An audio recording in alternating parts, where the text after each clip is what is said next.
मित्रांनो, आजचा शॉर्टकट भूमितीचा आहे आणि शॉर्टकट खूप खतरनाक आहे, कारण तुम्हाला जो प्रश्न दिसतोय ना त्या प्रश्नामध्ये मी जवळपास 4 ते 5 प्रश्न कव्हर केलेत.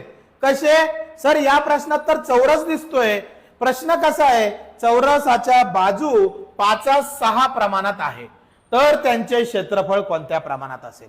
या प्रकारच्या उदाहरणात नेहमी हे जे गुणोत्तर दिले ना 5:6 यांचा काय घ्यायचा असतो? वर्ग घ्यायचा असतो. म्हणजे 5चा वर्ग 6चा वर्ग.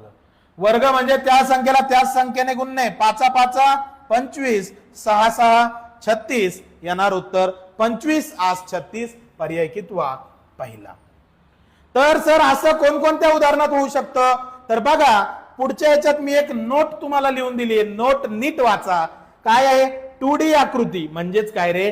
द्विमितीय आकृती. जसे चौरस, आयत, वर्तुळ, षटकोन बाबतीत त्यांच्या बाजू किंवा त्रिज्या प्रमाणात दिल्या ना, बाजू किंवा त्रिज्या प्रमाणात दिल्या तर त्यांचे क्षेत्रफळ वर्गाच्या प्रमाणात असते. हे लक्षात ठेवायचं. मग आता मला सांगा, हा दुसरा प्रश्न तुम्हाला जमणार आहे का? आणि जमेलच अशी मला गॅरंटी आहे. तुम्हाला उत्तर कमेंट करायचंय. चॅनलला फॉलो करा, शेअर करा. खूप खूप धन्यवाद.